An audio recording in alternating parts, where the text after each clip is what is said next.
So from a year ago to now, what has your workout changed at all? And if so, what is different about it?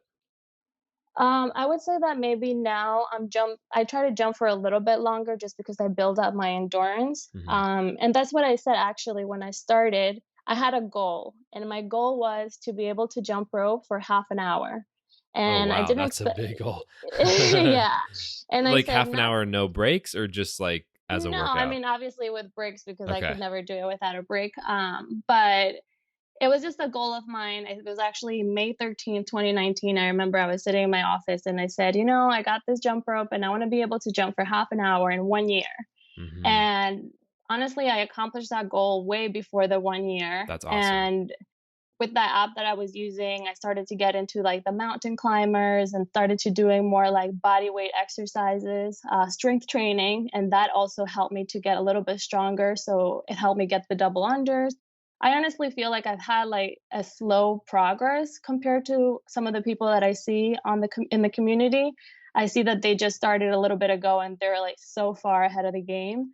But I just felt like I never really had the time to be practicing. Well, I didn't know about those tricks. Now I do, but I didn't have the time to do those because I work full time. And Hmm. so for me, it was just mainly about getting the cardio in and burning some quick calories. Hmm. But now that I have this jump rope page, I would say that I'm trying to incorporate more of the tricks and Hmm. learning a little bit more there when I have resting time. So just learning.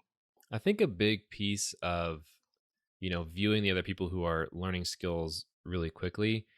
And I think it's important to note that it's very difficult to compare your journey or someone else's journey to anyone else, because one of the biggest things in the jump rope community is that there's a severe lack of knowledge.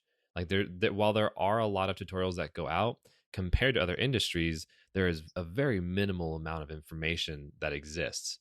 And it's very like it's I've seen over and over a lot of people that find the right resources from the beginning, their skill trajectory really shoots up really quickly, versus like Hmm. it sounds like you found a couple of different tutorials here and there, but by like you didn't have a dedicated jump rope coach kind of guiding you through. Exactly. Yeah, exactly. So that's a big difference. And even, like, now, I still feel like I'm a kind of a beginner because I'm still trying to touch up on the fundamentals and the Hmm. basics and where to place my hands and what to do, what are the types of ropes that I should be using. So even though I've been doing it for a year, I still am a beginner, but it's okay, honestly. No, well, it's good because the fact that you have, in your mind, you're thinking, okay, I need to get these foundations down. That's really good because those foundations are going to pay you dividends later as you begin to get into more and more